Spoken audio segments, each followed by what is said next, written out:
And she was revived by The Rock, and she's like, "Why didn't you come for me?" And he was like, "I was attacked by piranhas." And she's like, "I don't want to hear it." Yeah, which is weird. Yeah, weird. And then Like, you left me to drown. And he's like, piranhas were ripping my flesh apart. And she's like, oh, whatever, Frank. It's like, okay. it's always something with you. Right?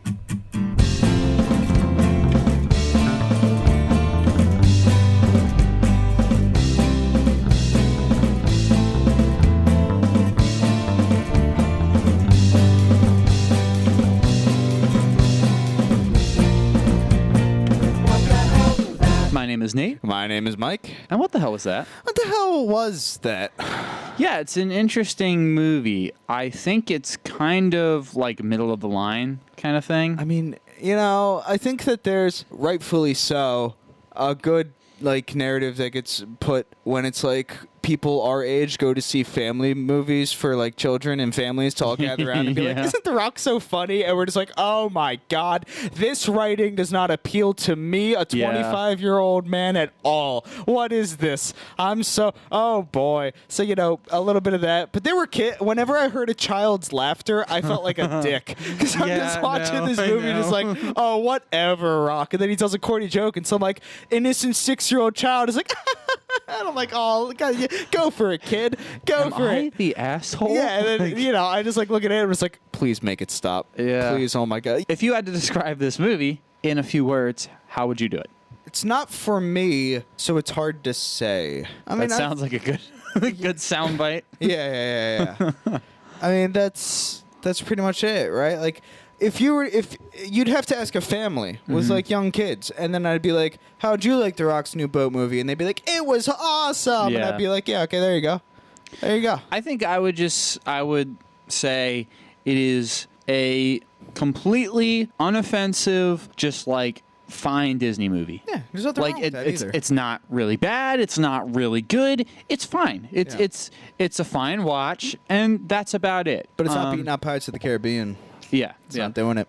With that, would you like to get into the plot? Yeah, you might have to do a lot of the carrying on the this heavy one, lifting. Yeah. Fuck. I don't know. I mean, The Rock does some stuff. Lily does some stuff. The Rock does some stuff.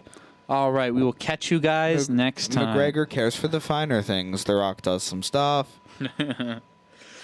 Okay. An Italian shouts, and it's a world war with a German who's very dictatorly, but not that one. Seriously, I don't know what they did. Why World War I Germany and then have the Hitler fellows? They just not want to include Nazis. I don't know what the deal is. Yeah. But I don't know that World War I Germany was so Schleigenfleigen, Yeah, I don't know. I'd hate to be a German Disney fan. Oh, well, look, sorry. I mean, modern history. Germany fought the world twice, and now they're the ones that we can pick on for being baddies without people being like, why are we harping on why do the Germans always have to be the bad guy? We get that until 300 years in the future, where for some reason, we do with Rome or whatever, some fucking weirdo is going to be like, the World War II German Wehrmacht was actually quite a glorious army, and then we get 300 with fucking Nazis. And they have no idea what the deal is, That'd be weird. Yeah. Well, I'm glad I'll be dead. yeah. Well, look, I mean, people who create mass atrocities get idolized in the future. If what we've done so far is any indication, Caesar and Alexander the Great, everyone's just like, what great people, what brave men, and it's just like, okay, I feel like genocides were involved there, but all right. So I'm intrigued when we see the German war machine 300 years in the future, people being like, you know what, I'm tired of the Germans being picked on as bad guys, and then whoever started the most difficult conflict at that time is going to be the new. I'm going France in 300 years. France is going to be the cause of World War III, and they're going to be like, fuck the French. Oh, boo. And then we'll get World War II French people as World War III dictator French people, and then people like us will be like, oh, well, in 300 years. Anyway. Oh, and by the way, we're 2 years into World War I. Yeah. Oh, and it opened with Metallica, actually. It did, yeah. It did. They were doing exposition, but I was too busy singing Nothing Else Matters as a bit, which is probably why they shouldn't have opened with Metallica, because they're just the famous artifact was pursued by the conquistadors. And I'm like, never care for what they do. Yeah, I guess actually... Yeah, I guess you're right. Yeah, so what they know. the movie proper starts with the society thing. I'll edit this to be before that, but I guess we should give for the Metallica? lore. Yeah, Sure. during the Metallica, it gives like the lore Trust of the in thing. me, and I promise you, Actually, yeah. they are something new. Yeah, so Metallica plays. It's weird, and some backstory is given that there is a tree in the Amazon that has leaves that can heal any ailment and break any curse. And long ago, conquistadors came and tried to take said leaves and were picked off by the jungle and nature, one by one, until only a few remained. And then, when all was thought to be lost for them, they were saved by the native people. And then they turned on the native people so that they could get the herbs of legend.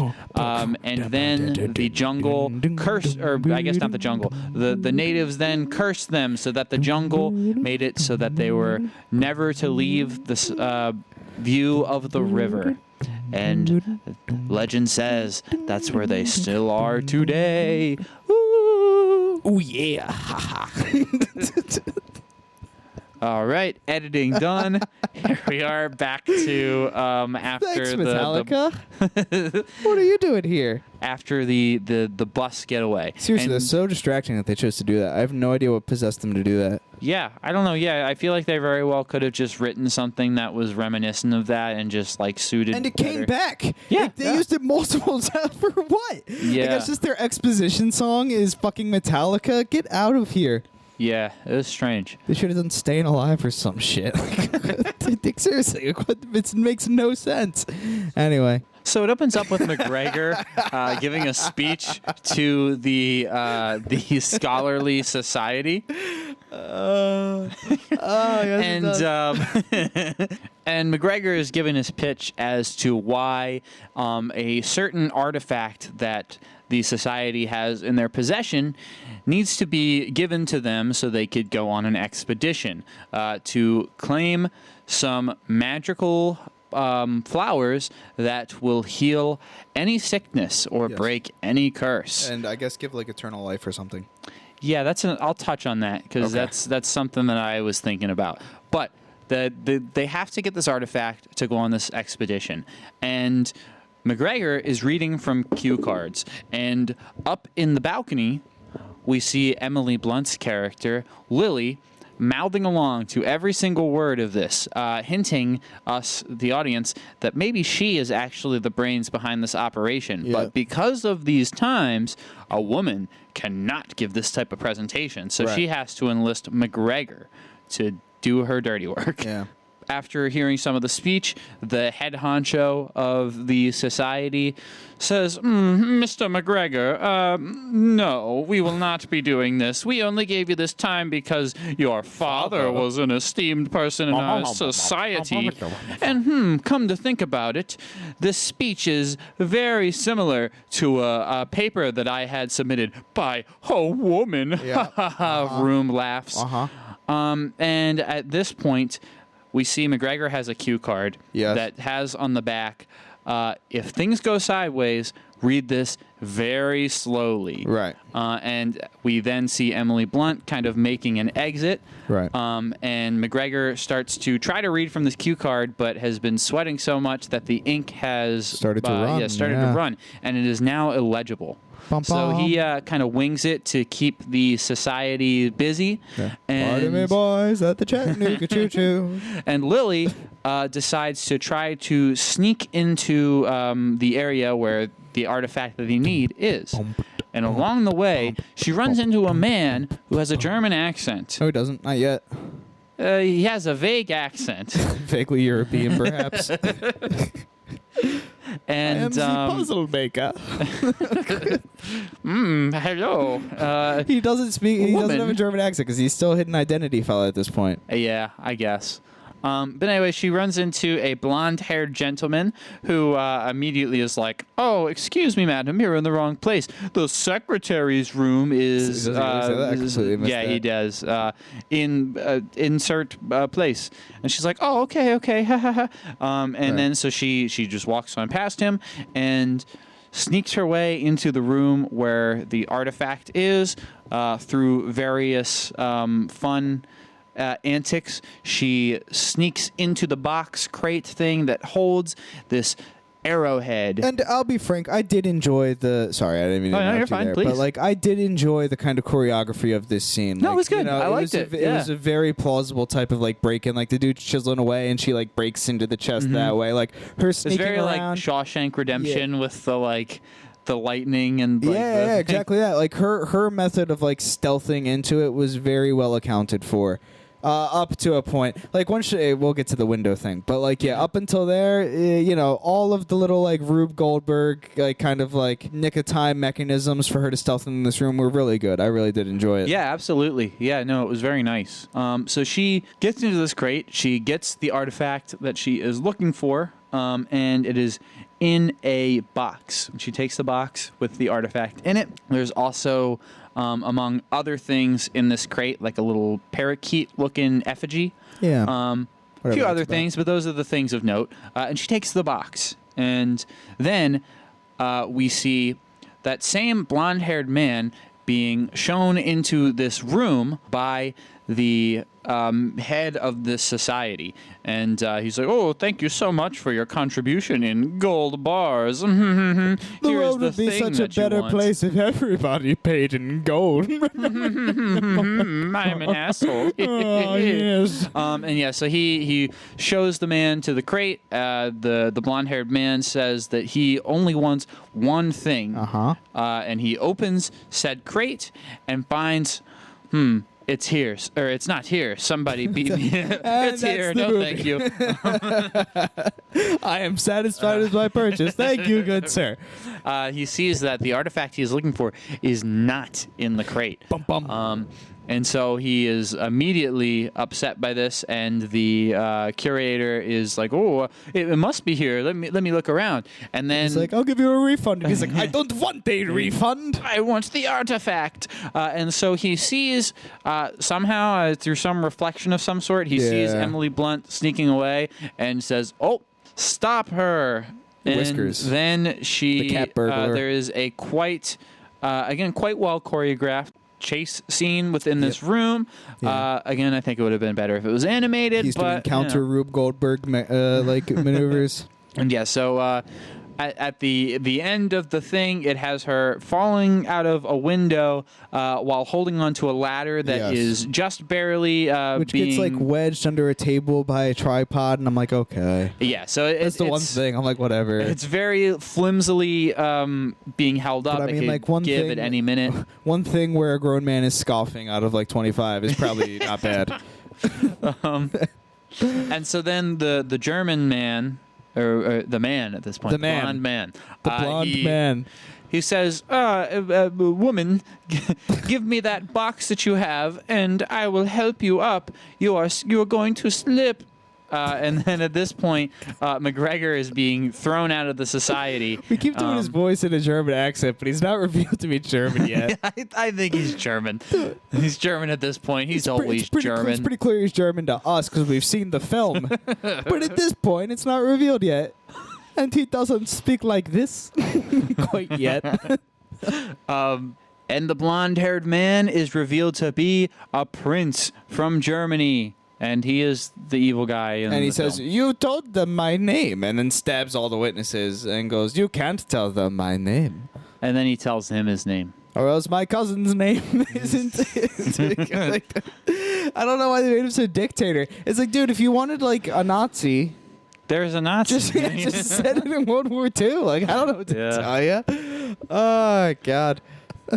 And so McGregor then sees Lily hanging from this ladder and then flags down a bus, which stops right underneath of where she is hanging from. Yeah, and for my fellow Americans, it's not like a bus. It's one of those weird European double-decker buses where there's like open-air roof bus seats and like seats below. What the hell? What God, is this, can you a imagine bus sitting in or one a of those in like the hotel? pouring rain? Yeah, no, I sucks. couldn't. That's the thing. And you see, Yeah. that's why it's a bad bus. But anyway, it's like one of those buses. And Here in London. Blonde Man says, "Throw me the box, and I will help you." And so she throws him the box, and then he makes the ladder fall. He was not going to help her. That's dastardly. Yeah, but she ends up landing safely in the double-decker bus. Right. The man opens the box to find that the artifact is not in it, but the toucan bird effigy, and he's like, drats. And then Emily Blunt and McGregor make off onto the bus. So I think this is the point at which The Rock is shown on his steamboat giving tours of the Amazon River. And through various little fun things, we see that The Rock is actually kind of giving people. He's a bit of a trickster, and Sure. he. What are you laughing at? He's a bit of a trickster. Yes, The old trickster Rock. yeah. That Dwayne Johnson is the trickster, and he is just constantly doing little things to kind of like swindle people out of their money or get ahead in some kind of way. He has quite literally made his boat like tour a theme park attraction. Like he has little like mannequins that pop up and like, oh, a hippo, and then like cuts a rope and it like comes out of the water and he's like, oh, ho, ho. And he has a propensity. I'll save you, but that will cost extra. Yeah, he's like, be careful. Everything here wants to snap at you and kill you. Oh, ha, ha.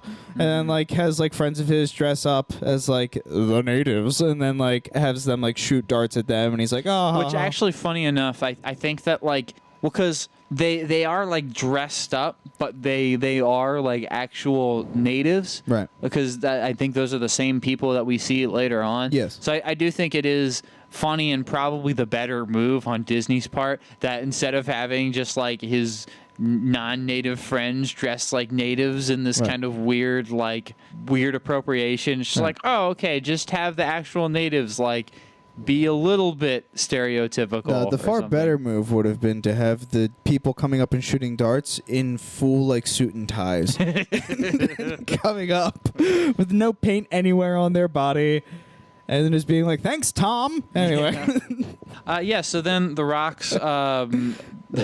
Rock's boat movie attraction ends, and he has a propensity for puns. Yes. He makes jokes. God, so many puns. For instance, he says toucans doing their favorite sport, beak wrestling. The only thing is that only two can play. And then he explains it because everybody gives him the stink eye. So it's a lot of that. And he does that throughout the film. It's a lot of that. Yeah, it is. But the kids liked it, so I'm a dick. Yeah. I don't know what to tell you. I rolled my eyes, children laughed, and I scoffed, and that's why I'll die alone. And so then The Rock is then basking in his money from his adventure ride. Do people bask in their money? Is that something they do? Yeah. Ooh, yeah. Ooh. Oh, yeah. I'm getting a tan Sweet over here. Cashola. And then at this point, Paul Giamatti comes up and he says, "Hey, Frankie boy, where's my money?" Just like that. Yeah. "Frank, you owe me the money." And he has a bird with him that's like, "Frank owes me money. Frank owes me money." Right. Which will come into play later. Yep. And then Frank's like, "I got your money." And he gives him the money. And he's like, "Frankie, you insult me. This isn't all the money. I'm going to take my engine." And then he takes the engine from it. And he says, "You got a 1 week or I'm going to take your boat." And then he leaves. We could do this too because they were on the wrong side of World War II.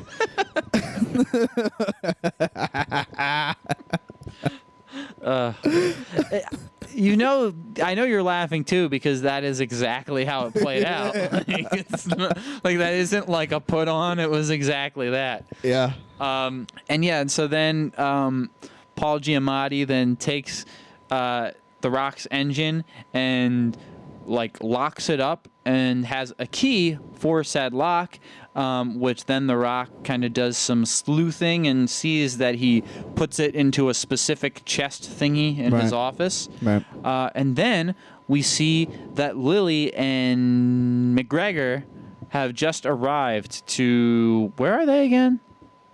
Someplace in Brazil. Brazil, that's right. 'Cause that's where the Amazon is, isn't it? I hope so. I sincerely hope so. I can't tell you why 100% no. Yeah. Well, anyway, they show up in Brazil, and McGregor, again, makes a point to be like, you don't look like a typical woman, and that's drawing attention to us. To which Lily responds, like I care. Anyway. Yeah, and so then the two of them have decided that they are going to find a skipper to take them to their destination at the Amazon so they could find this tree and the magical leaves. Yeah. And so they have heard good things about a man named Nilo, who is the man who Frank owes money to. So they're trying to track down Nilo and get a ride. In doing that, they find themselves in a tavern. And then we also get a nice little scene of The Rock doing some stealthy... Rube Goldberg, MacGyver stuff, yeah. And he ends up breaking into breaking into Nilo's office, where Nilo is not there. And he is trying to get into that aforementioned chest that has the key that is keeping his engine locked up. Uh-huh. Yeah, so he breaks into the office and does that. At the very same time, Lily downstairs is like, where is Nilo's office? And the bartender's like, upstairs. And she goes upstairs. So she goes upstairs. She knocks on the door, and she hears the parrot go, Frank owes me money. And she's like, oh, you're here, Mr. Nilo. Thank God. And then I thought it was going to be a little bit where it was like, then she's talking to the parrot the whole time, thinking that it was Nilo. Yeah. But no, immediately Frank is just like, I am Nilo. Go away. It is I. The great Nilo. Right. And yeah, so pay no attention to the rock behind the curtain. So the Rock tries his best to make Emily Blunt go away by telling him that he cannot provide her service. Right. But she is insistent, which he makes sure to note of. Yep. So Frank's trying to get her to go away so he can just break into this chest and get his key and go about his day. But as soon as Emily Blunt mentions that there's cash involved, he's like, "Ooh, did you say cash?" Yes. So but they make sure to cut this to try to make a joke. It's just like she's like pounding on the door and it's like, let me in. He's like, no, I can't do it. And then like pound on the door and like, no, I can't do it. And then she's like, I have lots of money. And we don't see the Rock rush to the door, but the door immediately opens, almost like it would play in a cartoon where it's just like, and it's like, money, you say? So it's kind of like that. So then Frank, the Rock, to be frank, he sees Emily Blunt's map that she has that is of the Amazon, and he kind of he looks at this kind of intently because he knows something about this map that's not quite revealed yet, but there's something of interest to him. He sees this map. Yeah. And so anyway, so he's like, she says the specific place that she wants to go, which apparently is a deep place in the Amazon that has significance in the legend of the magical leaves. Yep. And he's like, no one can get you there. Ba-da-da-ba-da-da-ba. You don't want to go there. I really would like to go there. You don't want to go there. I really do want to go there. Did you know it's dangerous? I'm aware it's dangerous. You don't want to go there is more or less the tone of the scene. Exactly. And so then she sees the knife sticking out of the chest that the Rock was trying to break into. And he's like, I forgot my key. And then she says that she is a master at lockpicking. Because she spent her childhood roaming the streets with the thieves of vague Spanish town. Something like that. Yeah. And so then she opens the thing with ease. Yeah, she's a proficient lockpicker, yeah. And then... to further discuss business, they go downstairs into the tavern to have a nice steak dinner, which he is insistent that Nilo is going to pay, Yep. which she believes that he is Nilo. So Right. that does not seem out of the ordinary for her. And the waitress, knowing that this is not Nilo, kind of gives him a questioning look, Right.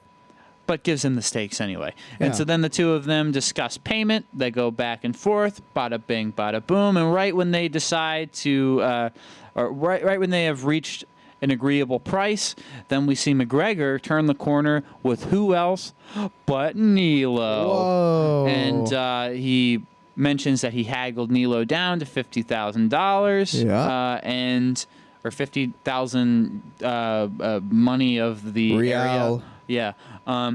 And then at that moment, Emily Blunt puts the pieces together that this is not Nilo, but it must be Frank. Well, no, because Nilo says, yeah. Frank, hey, look, all right, she gets enough Yeah, credit. yeah, I know. She gets enough credit.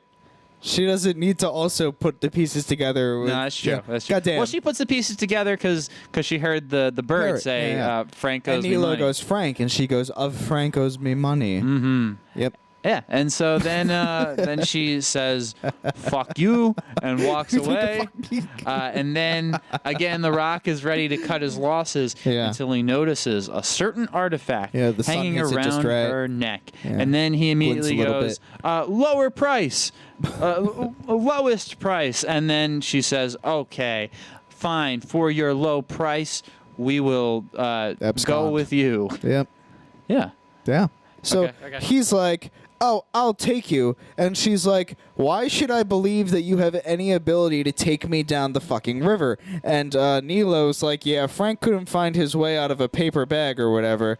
And then the Jaguar pops in, and Frank shoulder tackles it, and it's just like, take that, Jaguar. And then they fight, and there was like a scorpion tarantula fight, and they roll towards those a little bit. It's weird. I like that. That's funny. Anyway, wow, funny, huh? I thought so. You just got a good old kick out of some animal cruelty, didn't you?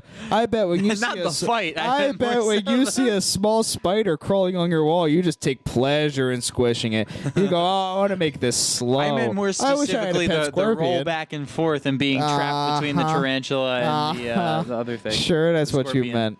Sure, that's what you meant. A rock in a hard place being a tarantula and a scorpion. A rock in a hard place being The Dwayne Rock. Johnson in a hard place. Yeah. That's good. I like that. So anyway, cat fight. And, But yeah, then the Jaguar gets ejected to the outside. Because Dwayne Johnson throws some meat for it to chase. Yeah. To which Nate astutely said, "It's outside's problem now." yeah, I mean, it doesn't solve the problem at large. Just like people on the street just like, oh, what the fuck? You know, I guess this Jaguar just starts going crazy out there. I really wish we heard some screams or something from outside where it's just like, I'm totally confident. It's like, oh my God! Yeah. Would have been great. But anyway, so now they then discussed price. An agreement is reached, and then they, through some more haggling of sorts, decide to meet down at the boat in 10 minutes. 10 minutes.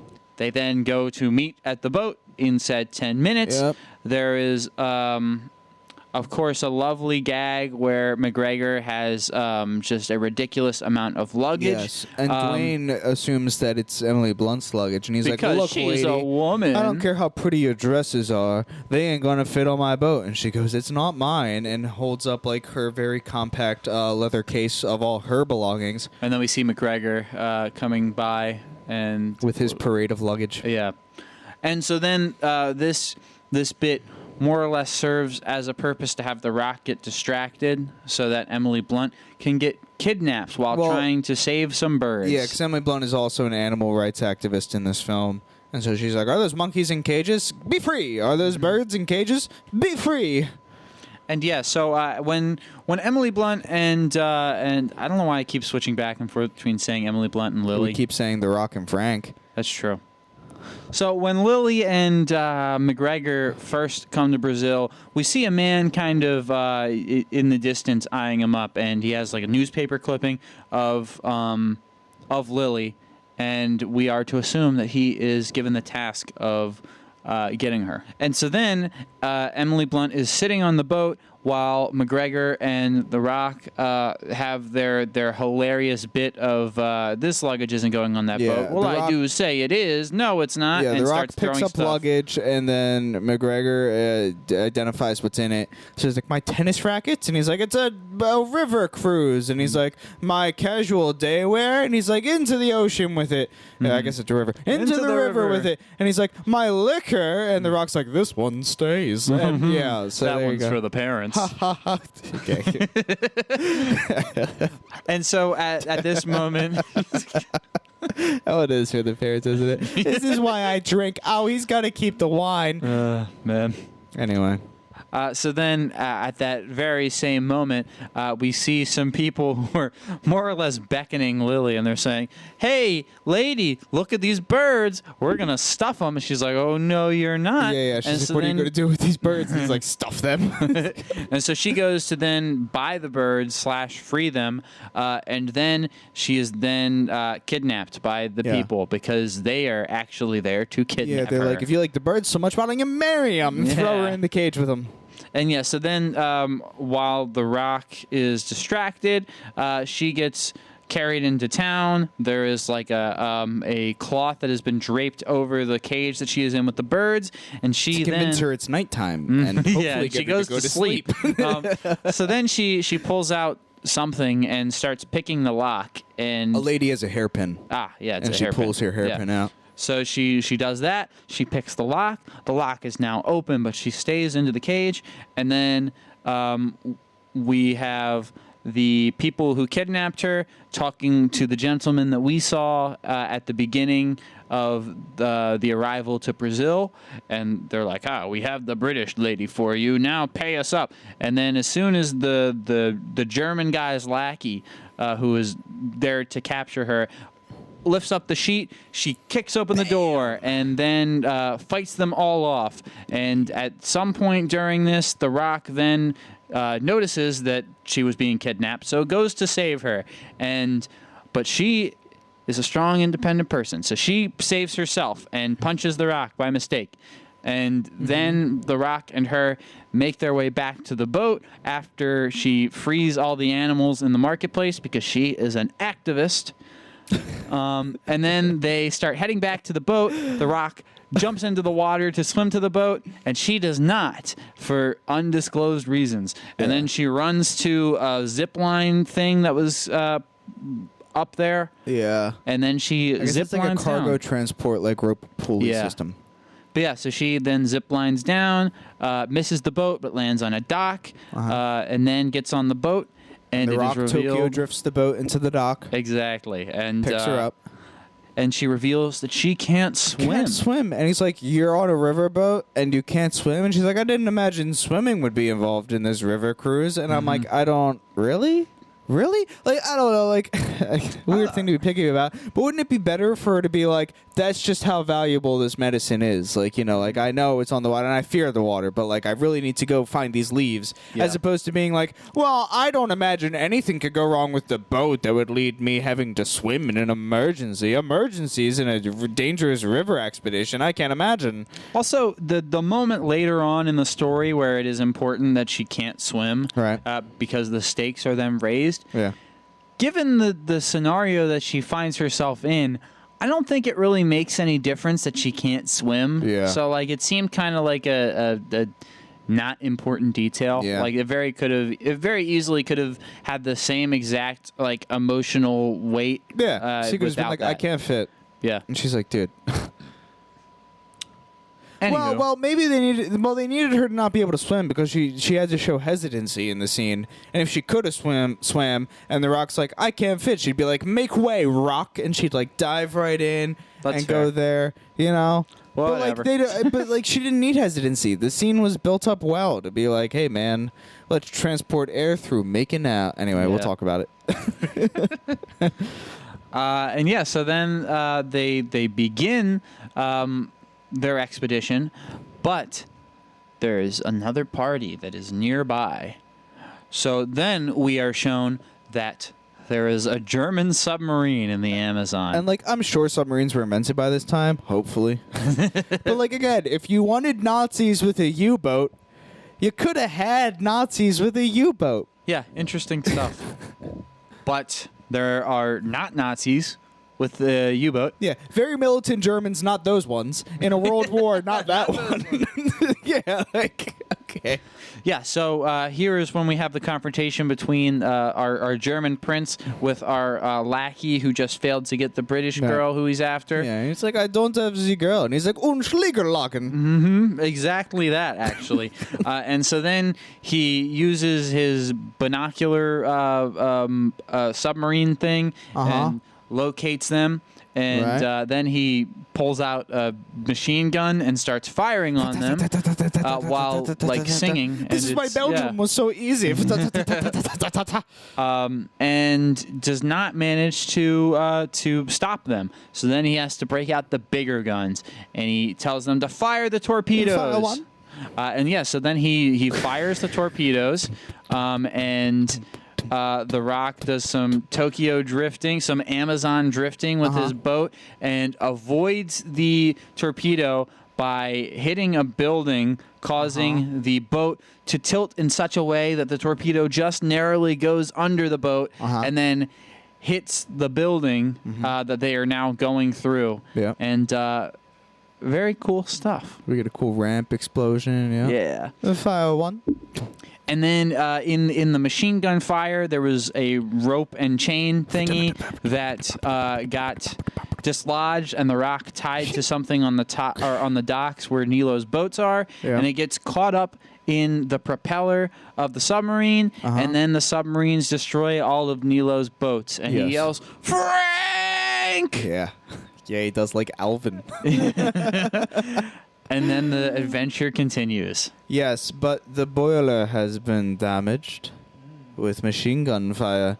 From the Germans. Yeah, so his steamboat has lost all power, yeah? I can't do accents. I'm really bad at accents, dude. I was an actor for 7 years, and I was fucking atrocious at it. I was talking to Diego about this earlier. Like, dude, you can't... I was in an acting class and can't do accents. It's ridiculous. Anyway, go on. I majored in acting and can't do accents. Anyway. And here we are saying that we're not qualified to talk about films. We got a bona fide actor right here. I was a stage actor. Bona fide actor right here. No. And it was high school. It was an art school, all right? In 6th grade, they thought I was good enough to do stage plays. Have you seen Boy, did 6th you show graders them do stage wrong. plays? And then I guess again in 9th grade. But have you seen 9th graders do stage plays? It's not a high bar to clear. Yeah, so then they start making their way down the river.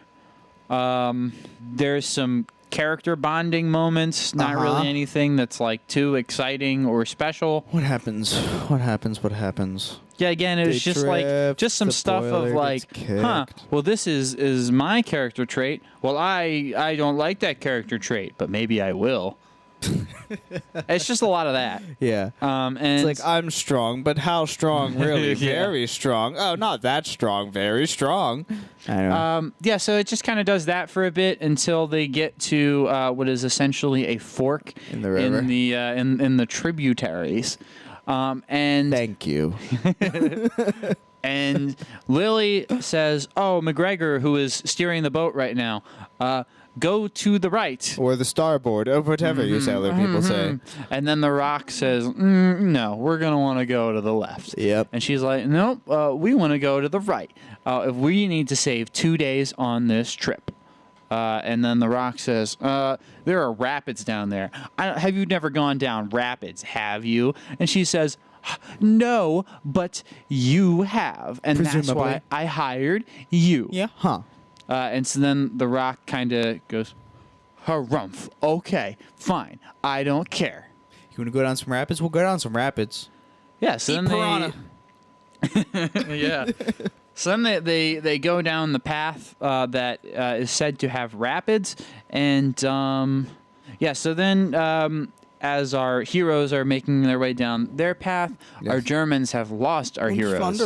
And they are quite upset by this. And so the prince says, we need to get we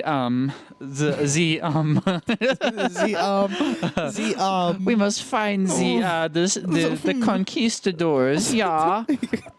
And so then they find the conquistadors who are turned into stone onto the wall. Jesus. Come on. Oh God, Germans don't talk like that. We made them really cartoony. Do too. Yeah, I know. I keep doing it, but like, goddamn. Oh God. So the Germans find the conquistadors if who they don't are. want us to speak cartoony German, don't make a cartoony German. I guess. Come on. No, I think Disney would be proud. Right.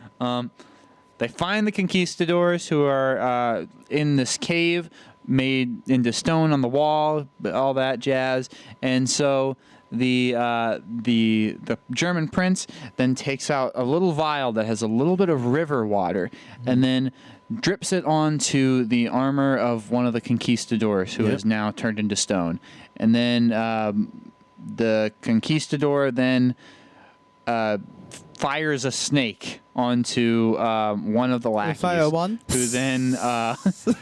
who then has a really interesting like a Muppet kind of like reaction to getting attacked by the snake. That's exactly what he does.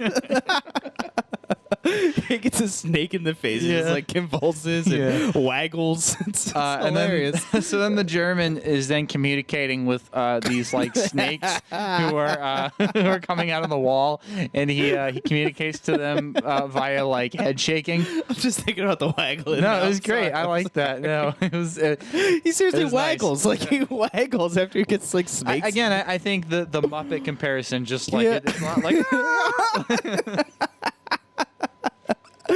Oh God! And then the big German guy's like, he's just like, quite, yeah.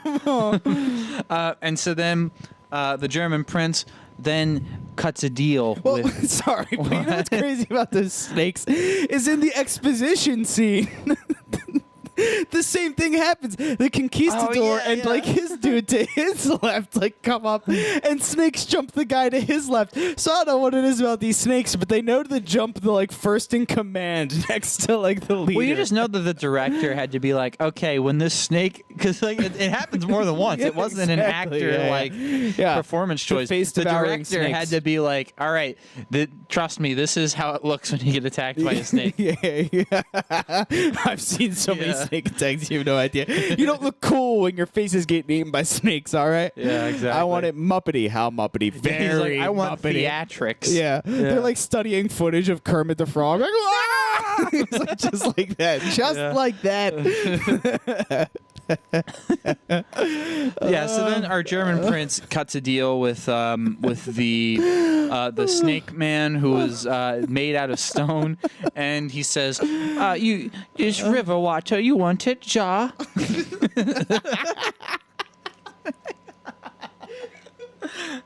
And so they make a deal that he will then get the arrowhead, so that way they can both get what they want. He agrees. They then blow up something that then causes river water to flow into the cavern that they are in, and the conquistadors, now being within sight of the river, come to life. And there's 4 of them, like the Cenobites from Hellraiser. They have like special little like grotesque things going on with them. Yeah, there's the main guy who's got like snakes going about for blood all which ways. Like his veins are snakes. Mm-hmm.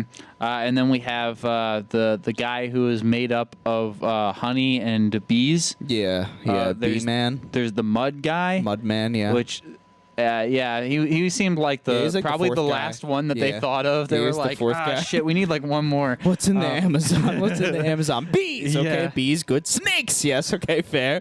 Sticks. Trees and viney roots all around. Fair. What else? Yeah. So there's like the mud water. Man. We can't do water. Damn. Yes. Did we already say snakes? Yes, we said the mud snakes. guy, the snake guy, the bee guy, and then there's also a guy who's like a tree Groot type of dude. That has Fire an ants. axe. We can't do another bug. No. It's the Yeah, so Mud Guy is the fourth guy. Mud So Man. those are our conquistador characters. Mud, viney twigs, bees, and snakes. Yes. Of 4 go hunting for the girl. Yeah. So now we have our And the German. two evil forces who have now made a pact, an alliance of sorts. The German and the conquistadors, yes. And then we cut to The Rock and Emily Blunt and McGregor. All hanging out. They've had to stop for the night so that the engine does not overheat. Yep. They then have more bonding time. McGregor goes into the under the hull, deck I guess. area, and the Jaguar comes out, and he's just like, "The fuck! Oh my god!" Because they were unaware, but they now learn that it was staged. And then Yeah, that Emily Blunt Jaguar gets fight. angry at The Rock. Yeah. She said, "You liar! All you do is lie. Yeah, you everything liar! about you is a performance. What is this? I can't trust you." Is your name even Frank? And then he's like, Which it's not. and then she's like, "Oh, you don't care about anything." And he's like, "You're right, I don't. But if You're I not had lying that about one anything thing." cool, so it's not endearing yet. But yeah, that's that. Yes. Then what happened next? So now it's like Piranha time. Oh yeah, I mean they Because like eat, The they yada, Rock's yada, playing yada. guitar, and Emily Blunt, because he's like, what you're searching for is a fantasy, and she's like, it's not, and I care about it, and The Rock's like, that's fine. He was drawing, and then he's like, Yes, that's yes. good, but your da-ba, perspective da-boo, is da-ba." bad. And she's like, "You're right." How do you know so much about drawing? Do you draw? And he's like, I used to, which I guess makes more sense now. Anyway, he's like, but then I drew everything I wanted to, so I moved on to something else, and then he pulls out the guitar Yeah. and plays that for a little bit. Then Jaguar reveal. And she's like, you're right about my drawing, but you're out of key. And they're like, oh, we have an adversarial friendship, don't we? Anyway. And then the Jaguar jumps McGregor out on the top. Yep. Jaguar reveal. Immediate after building trust, they then have to break that trust so that there's some drama again. Yep. And then, They eat piranhas and sleep. yeah.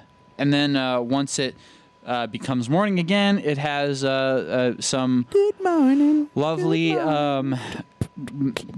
like map graphics of them traversing the thing so that they actually don't have to show anything. Time passed. Yes. It's the rapids. Yeah, and so now they're at the rapids, and the rapids are bad, and the whole time The Rock and Lily are being quite adversarial and at each other's throats. A penny just fell out of my pants, and I don't know where it came from, and it rolled across the floor. I didn't know I had any coins on me. I didn't. I make coins. Anyway. At this rate, I'll be a millionaire. What's that behind your ear? Oh. Oh. Yeah, so the Rock and Emily Blunt are being pretty standoffish Yep. while they're going down these rapids. Yep. And then the rapids are getting worse and worse. Mm-hmm. And then they find themselves at a waterfall. And then they drive the other way and get away from the waterfall. They do not go down the waterfall, yep. Yeah, not really anything too exciting or important. Well, I mean, it was kind of exciting, not anything too important. She tells The Rock to give up guitar, and he's hurt, but that distracts him long enough to not make a turn, so they're going towards a waterfall. Yeah. And then he does rock stuff, and his steamboat can go, and it chugga-chuggas, and it gets them away from the waterfall. And as soon as they turn left at the waterfall, they're safe, and the music goes...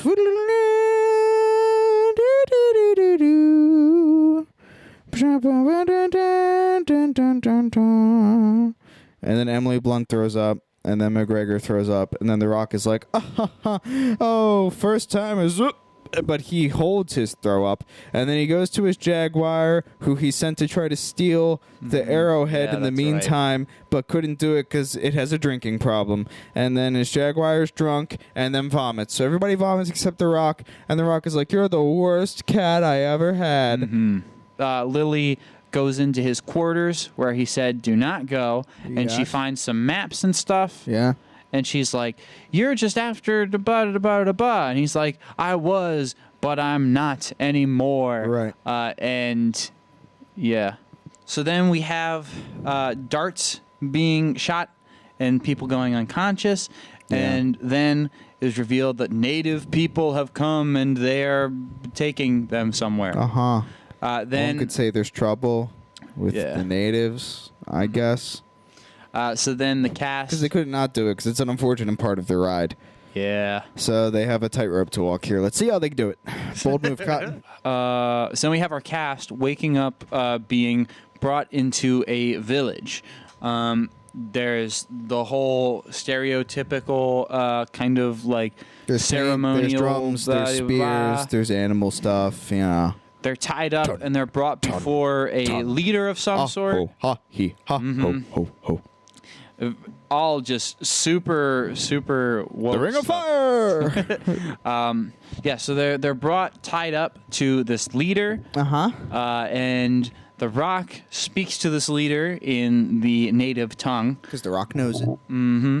And then he translates to the to McGregor and Lily, and he informs them that the leader just wants the arrowhead. It belongs to their people. Yep. Give up the It was stolen by the arrowhead. conquistadors. You can leave with your life. Otherwise, we're gonna kill you and take it anyway. Right. So yeah, just hand it over. Yep. And The Rock, to impose the fear of God and the natives in them, is like, all three of us can't get out of here alive. One of us has to die. I guess I'll die. The Rock. And then Emily Blunt is like, that's very kind of you. But she's like, hey, translate this word for word to them. And The Rock doesn't translate it word for word. He makes little quips, and it's very funny. Very good and very funny.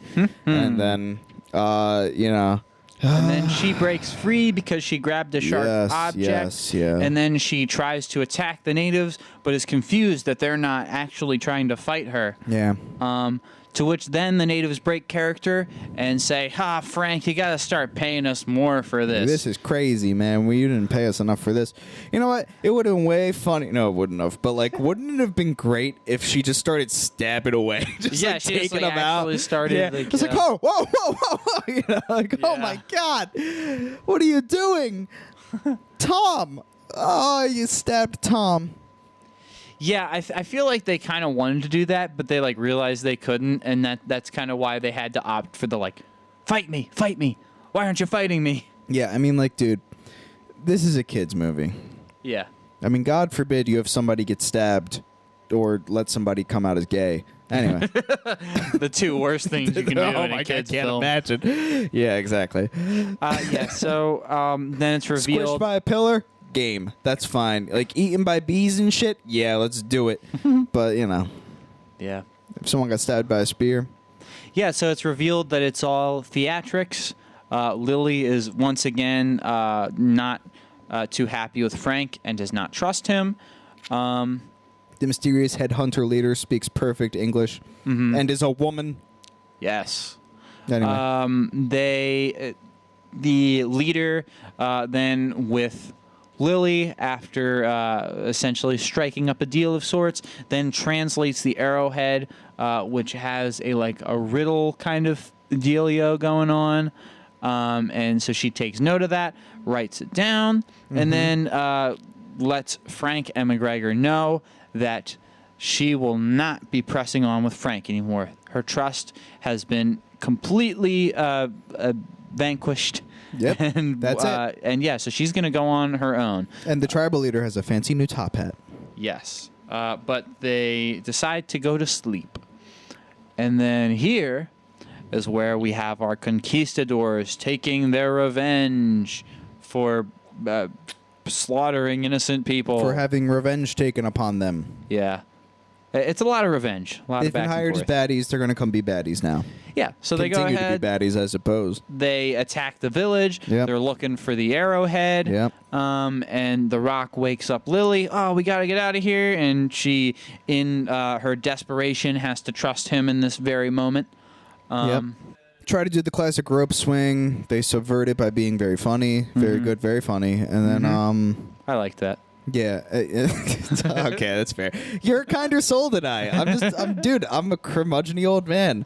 I have severe cases of get off my lawn-itis, and I'm 25, so I can't say how that bodes for me in my 50s. And you also don't own a home. What? You also don't own a home. None of us will. That's the magic of our generation. We'll be taking care of people who do own homes well into their aging years. Anyway. Yay. Anyway, Yeah, so conquistadors attack. Lots of fun to be had there. Briefly, the leader, who is made of snakes, gets a hold of the arrowhead, and then Frank... Is that a sword?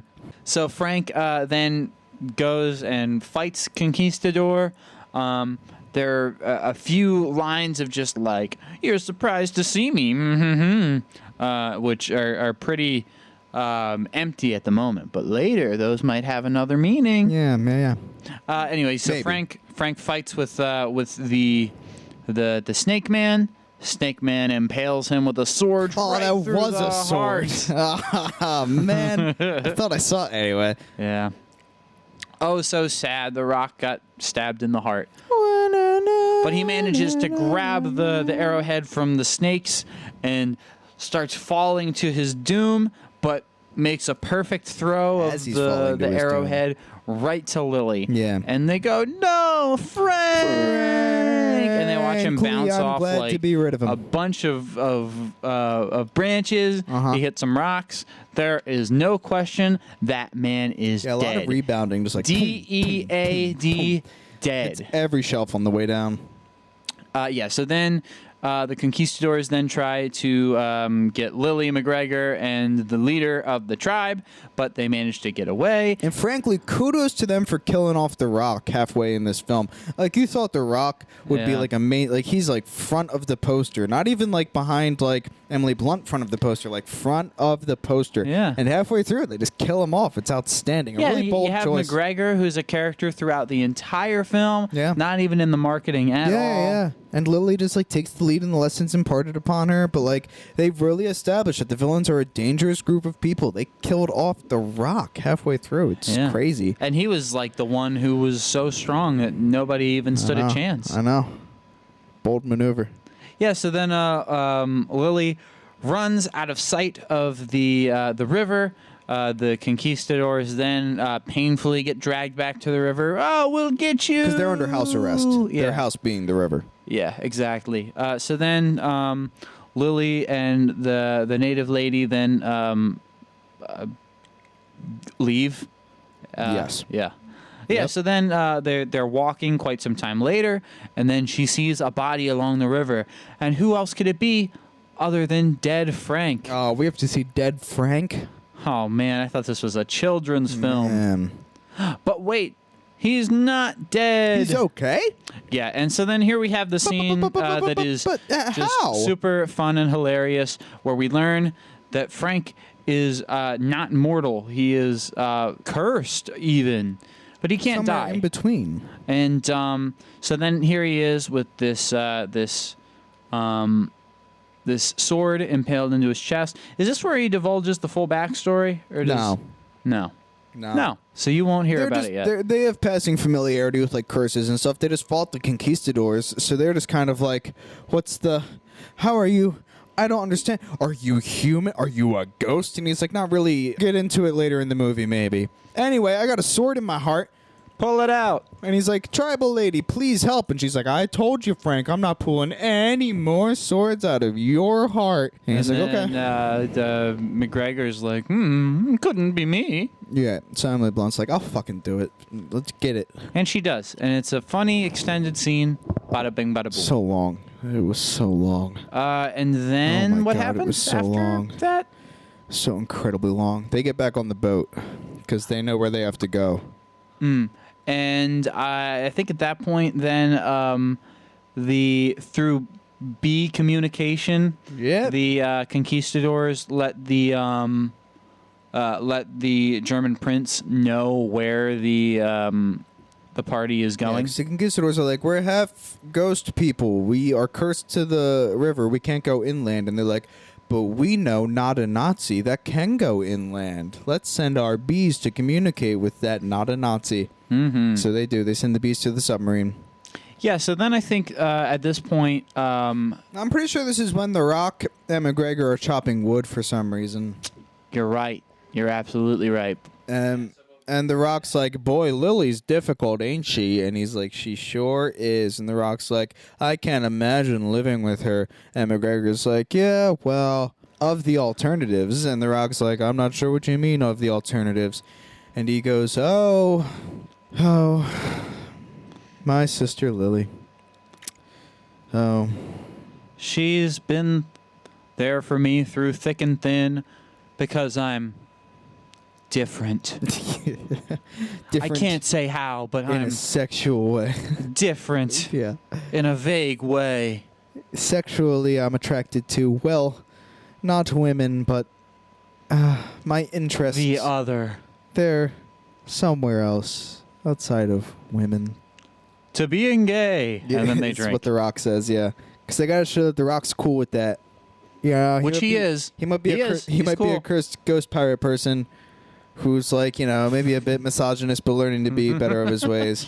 But he's got no problem with But dude as on soon dude as love. he's like, man, I'm gay, he's just like, yo, that's fine.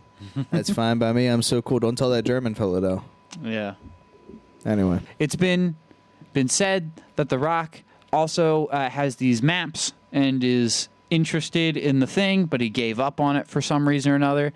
And now, here they are. They are on the boat together, and they know that The Rock is immortal in some sense. Yes. And he then lets them know the backstory of the conquistadors as it really is in full detail instead of just vague details from the intro. So apparently the conquistador in Spain has a daughter whom he loves very much, and she is sick. And the conquistador is friends with The Rock, who is also a Spanish conquistador from 400 years ago. They then have to travel to Brazil to find this magical plant that will heal any illness. They were picked off one by one as established in the intro. The Rock was the cartographer, and that's why he has all of these detailed maps, because he drew them himself. Conquistadors almost die. They're saved by the native people. They turn on the native people, but The Rock, though he might be a 400-year-old, slightly misogynist conquistador, he does not like killing native or innocent natives. So he turns on the conquistadors and is stabbed by the lead conquistador, but because of the curse, is bound to the river and does not die, and thus his backstory begins, and he spends the next 400 years fighting with the conquistadors until he traps them into the cavern in which they were found by the German prince. He has lots of life experience, even builds a town and has friends, but he is bound to the river. Ooh, yeah. Haha. Yeah, so then they make their way to the special place at which they need to go. Yeah. McGregor and the tribal leader are in a boat. They then are intercepted by the German prince. Tribal leader hops into the water immediately and is like, fuck it, I'm out. But McGregor has an injured foot for some reason, so he can't do that. At some point. Yeah. I think it was during the whole Conquistador first attack. Yeah. Anyway, he is taken to the Germans. The Germans are pretty much like, hey, you see that village of innocent people? We're going to blow it up. Haha, yeah, we will blow it up. Unless you tell us where your sister is, yeah.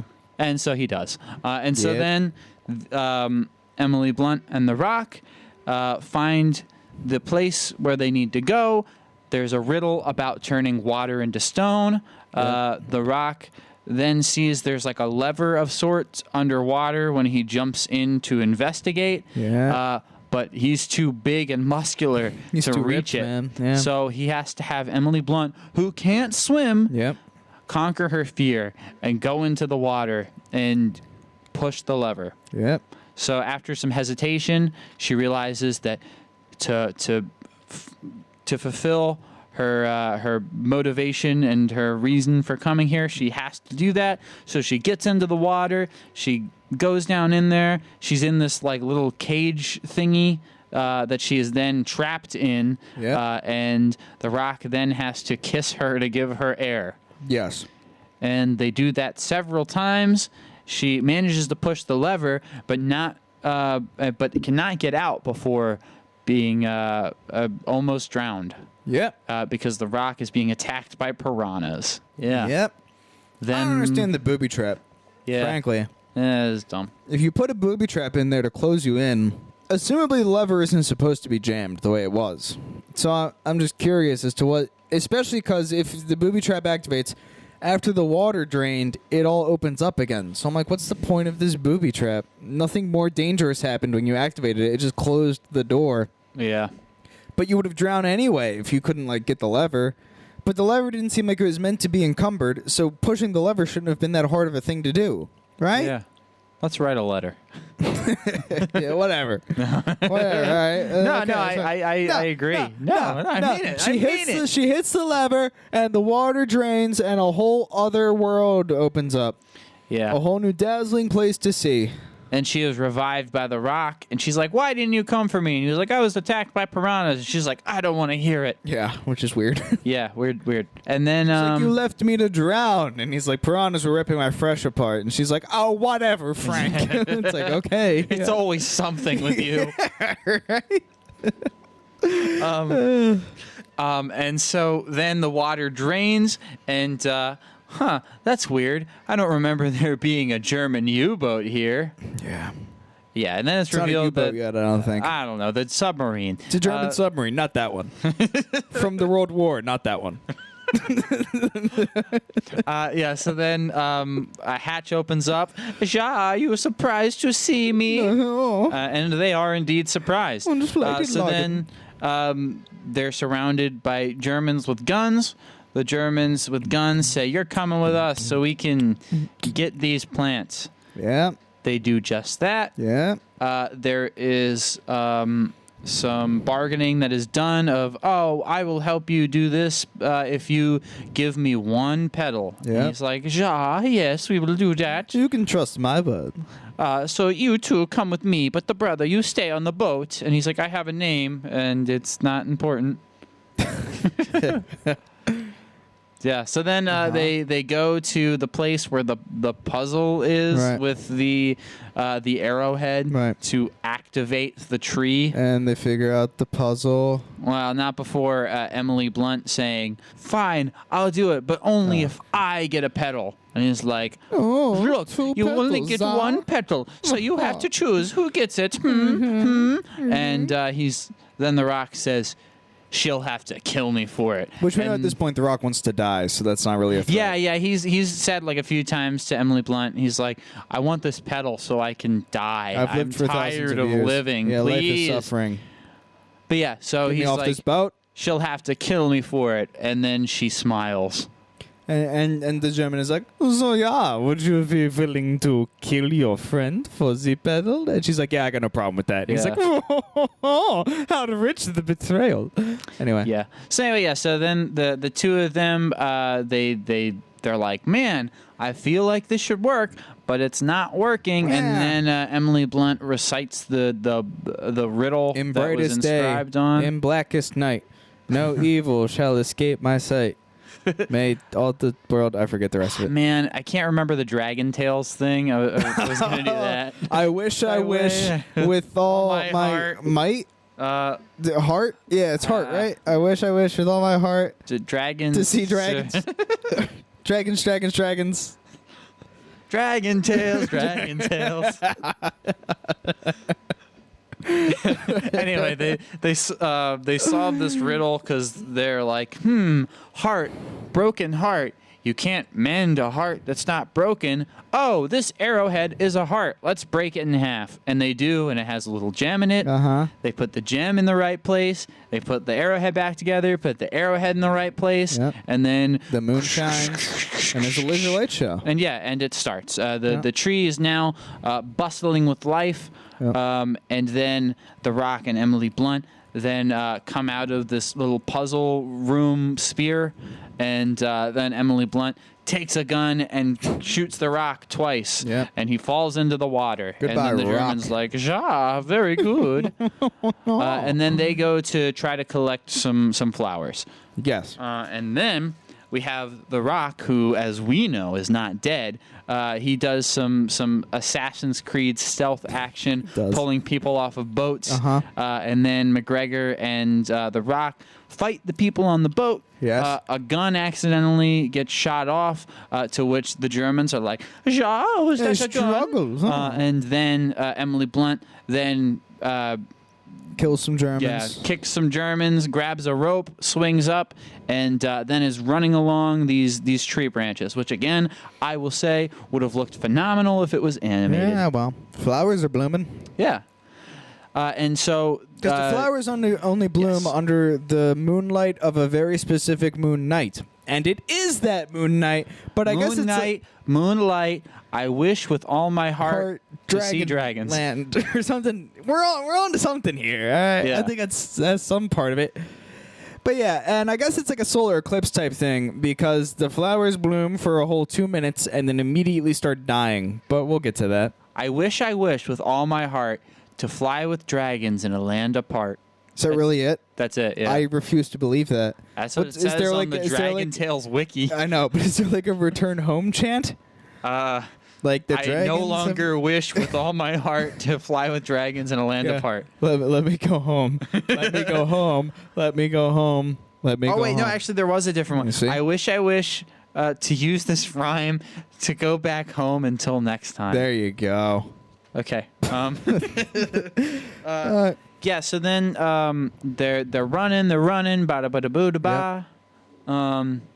She's hanging off a tree branch. Tamir, the ladder hanging. She grabs the one petal that does not wither away. Yep. And then she's hanging on for dear life. The German guys somehow get to the branch that she's on. I don't know. But then he's like, "Ja, this is very similar to the latter incident, is it not?" And she's like, "Yeah, I guess so." Give me the pedal, and I will pull you up. I think he's a little more straightforward this time, and he says, "You will die either way, but you give me the flower, or I kill your brother too." Wow, hot damn. Yeah, I think it was pretty much that. That sounds more German. But yeah, anyway, so she's like, "Oh yeah, you want this? Fuck you!" And then, so she distracts him long enough for like a branch to come down. My pleasure is the look of disappointment in your face. Yeah, a branch comes down. I think she grabs onto like some rope or something and gets propelled up to another branch that she is then holding on to. The Rock and McGregor are doing some boat drifting as they do, as the tree just like falls apart. So then German guy's like hanging upside down or something by a rope by his foot. And then Lily makes it onto the boat somehow or another. No, she doesn't. But she drops the pedal. The Rock gets the pedal. And then our conquistadors come here. They were betrayed by the German. They were betrayed by the Germans, and they're like, you know what? Fuck this guy. Yeah. And they sick him with snakes and bees. Yep. And the mud and tree guy just watch because they can't really do anything. Yeah, they don't shoot cool stuff. Yeah. So yeah, they Muppet the German. And at some point they're like, the pedal. They're not German. They're like, the pedal. Which actually, that kind of makes me think, I meant to ask you, does The Rock pass as Spanish to you at all? No. Nuh-uh. Anyway, so The Rock then drops his off. Francisco. But yeah, he appears to wrap the pedal into like a little cloth thingy, which he puts into his pocket, and then he pulls off to this little area, and he has McGregor and Proxima the cat get off, and he's like, "Bye."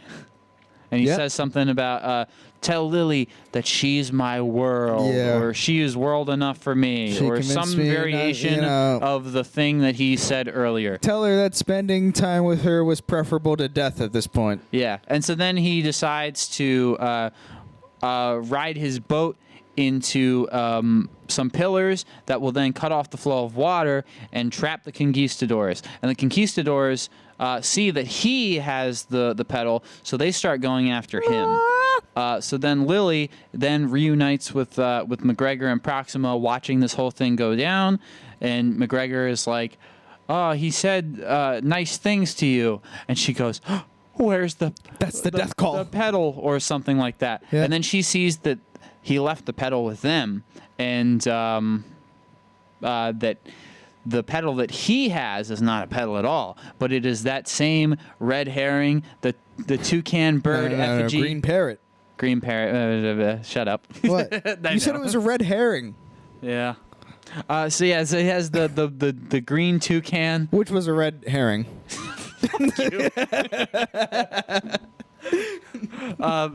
Yeah, so the conquistadors fight. They realize too late that they have been duped.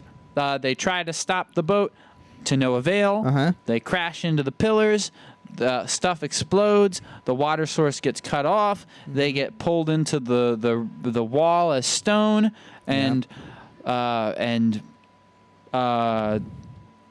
can't I remember his name all of a sudden? The Rock. Then Frank, the Rock is now a rock, Yeah. and has finally gotten what he wanted all along. But he like got like insta-freezed in a dignified position while Yeah. the rest of the conquistadors were like freaking out. They're like, "This is suffering, no!" But the Rock is like trying to put on my like stoic faces. I like Yeah. stoned to death Finally, some rest, all that I've ever wanted. forever. And Emily Blunt says, "No, this can't be." And so she decides to use the pedal to shove it into the Rock's mouth, the rock mouth. Yep. And then it doesn't do anything. And she's like, man. It cracks the stone a little bit. But it doesn't do much. So they go, well, what a waste. And then they start walking away. I think it was meant to imply that like he died. To me, is what it meant. Like it turned him human enough for him to die and just be like a stone statue, as opposed to be like frozen in time forever with consciousness constantly torturing him. Perhaps. That's what it signified to me, at least. Yeah. Which again was a bold move. I mean, I'm glad they didn't kill the Rock. I'm not glad they decided not to kill the Rock, which is fine if not I'm expected. pissed they didn't kill the Rock. Shut up. No, yeah. But you know, they committed to the Rock being frozen in Rock at the end here, and they killed him off, and it was a bold move. Yeah. And then the stone cracks, and the Rock is no longer a rock, but he is now just Dwayne Johnson. So then the Rock. But there's is no like, pedal. They sacrificed the only pedal to bring Dwayne Johnson back, so his life better be a magnificent one. Yeah, I'm gonna go back to London with you. But oh wait, the moon is shining just right for a pedal to Didn't that appear. eclipse pass like 15 minutes ago? Yeah, what the fuck? I don't know. It was dumb because it also is never brought up again in the movie of like, here we have this. I mean, I don't know. Maybe I guess that was how she was like accepted as a professor Yes. in Cambridge. Yeah. I don't know. Whatever. Not explicitly said, but back in London, we have McGregor meeting in front of that same group of curmudgeon-y old professors and scholars that he did before. And he says, my sister is now a professor at Cambridge, and we just went on a magical adventure that none of the likes of you have never seen. But you can take your acceptance letter and shove it up your association. He doesn't even say it like that. No, which, it's I mean, just really, association. Which, I mean, I suppose he should have, frankly, if that's the way they're going to go with that Yeah. line. But yeah, he's like, now all you peasants want to come to my sister and ask her and me to join your association for our jungle cruise that we all contributed to equally. And I say, shove it. Yeah. Staunchy men, staunchy old men, eat it. Mm-hmm. We're going to go do science at Cambridge. And then we have Emily Blunt in a suit and The Rock in a suit. Uh-huh. And they get in a car, Yeah. and she's like, now you're driving me crazy, or some kind of bad car-related pun. She says it's exhausting. Yeah. And then The Rock drives poorly, and there's a jaguar in the back of their car. Yep. Finn. Yep. Yeah, that's They didn't it. even credit Metallica. Yeah, song. yeah. We waited to see, and there was no Metallica music credit as far as we could see. Of the theme of the movie being Nothing Else Matters by Metallica. Yeah, there were some comedy scenes, though, that they really wanted to make scenes. I think, too, I hope I remember them as they go out. So that sword pulling scene specifically, I was just like, make it stop. Make it stop. Please. Oh, my God. I don't know if that's the one where they gave the actors some freedom to do their own thing. Because It felt like it. I feel like at some point that became common course for movies where they were like in the bonus features or whatever, they're like, yeah, we just let them riff, and what they did was just hilarious. They're so great. And now it feels like at least every like high production movie I see like that, there's a part where I'm like, I refuse to believe that scriptwriters sat down and did this. Like, this feels like a bunch of actors just kind of rambled on set, and all the directors were like, no, keep going, you guys are doing great. Yeah, you're doing so great. I personally was not like really bothered by that scene. I do see what you're saying, though. I wish I could put it to words, but there definitely is a quality to that scene that is becoming more and more prevalent. And it's like, yeah, it's definitely this kind of like, it breaks the story a little bit, or like takes it kind of detours from the story, right, and then just has like this moment of like the comedy is supposed to come from like, man, isn't this lingering on? Well, I mean, like, everybody breaks character because what it is, every one of these scenes encapsulated, and this is kind of a bit that like I saw for like this style of comedy I saw for the first time in like a Family Guy thing. In like their Star Wars parody, when they're trying to move a couch out of like a dumpster area, and it's this type of comedy. It's always that where like there's two characters like, no, you go, no, just put it down. All right, let's think. And now it's like that's the energy of all these types of scenes, and like the actors are just doing their type of, well, how about it? Well, I just, no, what? And it's like this kind of like miscommunication comedy that I think people, I don't know when it got big, but there seems to be a bit of that in almost every like blockbuster family movie. Yeah, again, it wasn't something for me where I was like, oh, brother. But it is something that is becoming a lot more common. Right. Like, I see it a lot. Yeah. Yeah. I don't know what it is. I think it's like a chance to try to show that the actors could have some like organic banter and chemistry, but it just feels less concise than the rest of the film, so it's very jarring in that sense, because it feels like when I was watching that film, it didn't feel like, you know, like Frank the character and like Lily the character and McGregor, what's the guy's name? McGregor, I think. McGregor, yeah. It didn't feel like their characters doing a thing. It felt like the three actors trying to do like, oh, let's do like a little bit, like this type of thing. Well, that's the thing too, is I felt specifically with Frank. Like, Frank isn't a character. True. It's The Rock. It's The Rock, yeah. It's The Rock under the name Frank. Yeah. Yeah.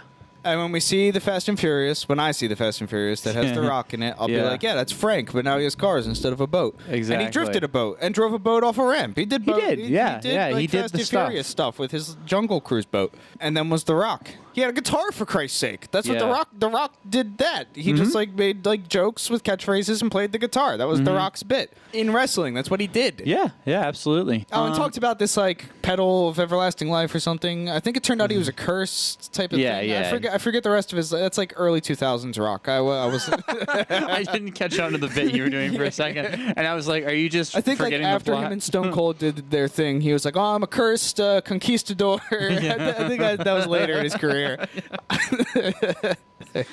If only there was a British woman who's breaking societal norms who could come and save me. Yeah, that, you know, and there's a part of me that's really infuriated by that right off the bat, but like my kind of like scoffing subsided enough to enjoy the character. But yeah, I hate this idea that they seem to be shoving in all these movies where it's like the most powerful force and most like strong woman writing we can do is putting a woman with 21st century sensibilities in a time period where women weren't nearly as respected. Yeah. And having her just be like, all you backwards 1800s people cage animals and treat women like second-class citizens. And it's like, yes. Yes. And it's like, and I'm shattering that. I think they feel like every person has to be Susan B. Anthony and also Sherlock Holmes. It's like Sherlock Holmes, Susan B. Anthony is what every quote-unquote strong female character has to be. I was annoyed with, like, how over the top they made, like, the bigoted men. Like, it's like a woman. Oh my God. And it's like... I feel like it would be like...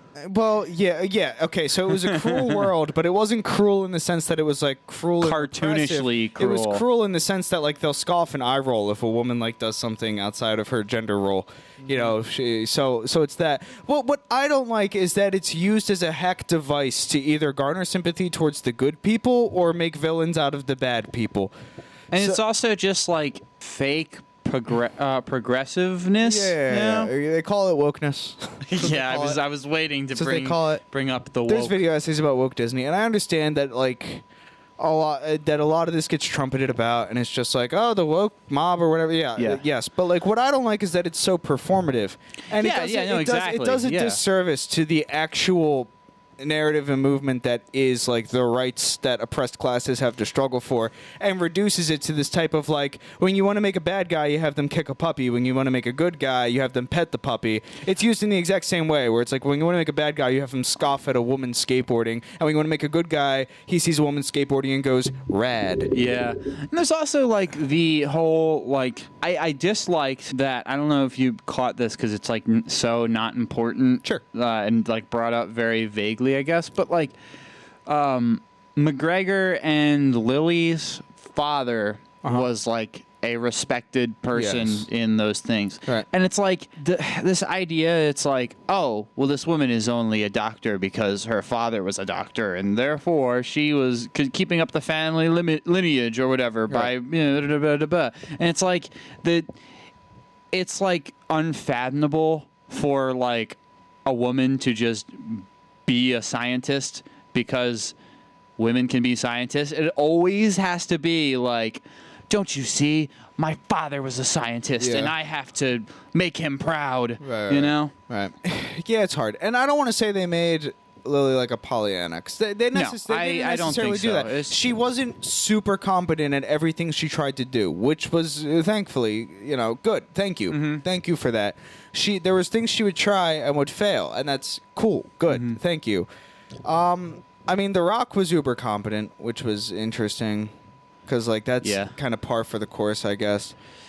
Or at least the points where he was incompetent, it wasn't really like anything to like, he was like, my steam ship, I know my steam engine, and then like Lily kicks it and it starts chugging, and he's like, oh, or whatever. No, I mean, I liked Emily Blunt's character. Yeah, not gonna lie, Again, it's just it's more so the world. Like, again, it's like the world is kind of built in, again, not like this. It's just like cartoonishly like, women, ha ha ha. It's like, no, just like make it, somewhat realistic and show that this character is like a competent person, and just let that speak for itself instead of like constantly having characters be like, but you're a woman, you can't be competent, but you are. Right. Or at least like, like, of course, because that's par for the time period, I honestly don't believe that people would take such a note to be like, here in the 1800s, we don't think, like, no.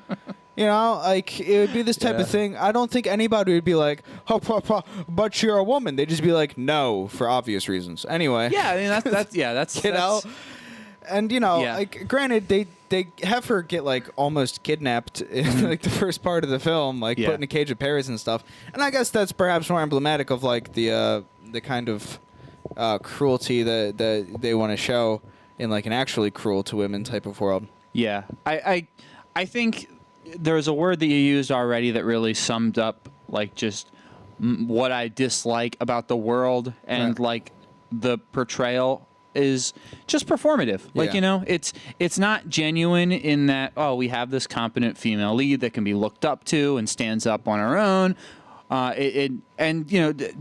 She is a great character, but it's just that's kind of like almost overshadowed by this like performative, like, she's a woman. See, look, she's a woman. It's like, I see she's a woman and I like her. Can you like get on with it? Right.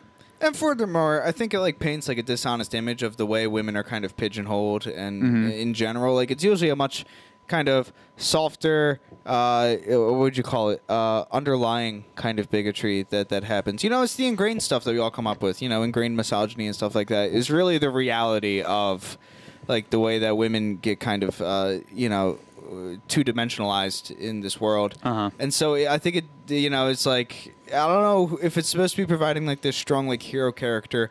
There are going to be obstacles for women. I mean, look for anyone who tries to run for government office and the specific hurdles that like women in government office have to deal with, but none of them are like, oh, I mean, now, in the 80s it was certainly, hell, probably even the 90s, but at least now, nobody is straight up going to be like, you're a woman, you can't. Like, they're just going to be like, oh, I don't know if she has the temperament for office. You know, so it's like this type of thing, where it's like, it's a lot more dog whistly now. And so it's a weird portrayal to see, like, what are we doing if not for, like, mental masturbation, where it's just like, and here's the people who aren't nearly this frothing and outright about their bigotry now shouting, so all of us in the audience can be like, that's not me. And anybody at least a degree below that can be like, I do respect women properly, don't I? Because I think she can wear pants and be a scientist. So, I mean, anybody who says I might have ingrained misogyny is a dum-dum.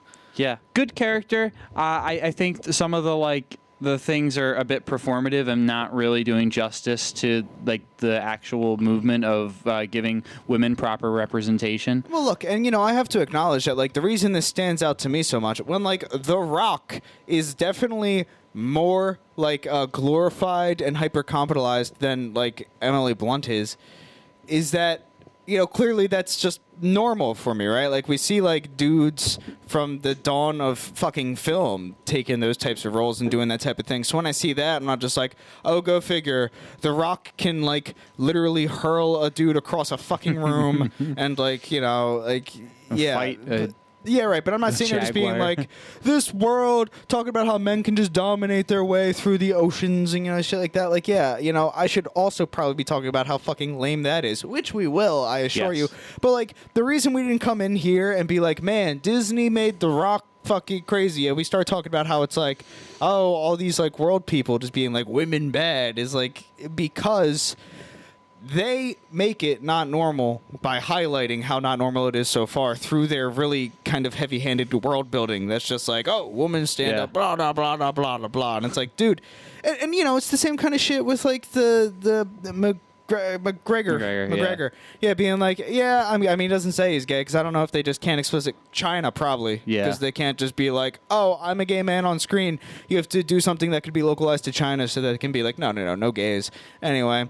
Well, yeah, I've been kind of waiting to say this, but I think I might have said this to you earlier, but not on the podcast. I think that movie, if it was exactly as it was, I mean, to the T, exactly the same, was animated, I probably would have enjoyed it a little more. And I think the reason for me in saying that is that, like, with the animation and stuff, it's, like, so much easier to just, like, again, kind of, like, suspend your disbelief, I guess. And obviously there's, like, magic and all this and that. Not in the sense of, like, this isn't realistic. In the sense of, like, just some of, like, the things that the characters do and say, it's just, like, goofy to see, like, real live actors do those things and say those things, like just like some of the things that like The Rock does, like The Rock fighting the cat in the tavern. Like I feel like in a nice animated scene, like it would not look silly as a giant man fighting a jaguar like half-heartedly in a tavern, you know? Yep. Yeah. Yeah, I don't know. I don't know if everybody will agree with that, or if everybody will agree with me on that. But yeah, I do. I don't know why. I have a very clear picture of that movie in an animated style, and it just seems a lot more charming to me. Are you talking like 3D or 2D? I think like 2D. Like I was telling Katie when we like first saw it, like I kind of pictured it like kind of similar to like Atlantis. Yes. Yeah, I think of it like kind of like that, and again, it just kind of has like a nice charm to it. Right. And well, I mean, like Disney's never going back, man. Yeah. I don't know. That's a shame because and it's hard to find people who are going back. Frankly, it's all 3D computer modeling. Yeah. I don't know. I mean, yeah.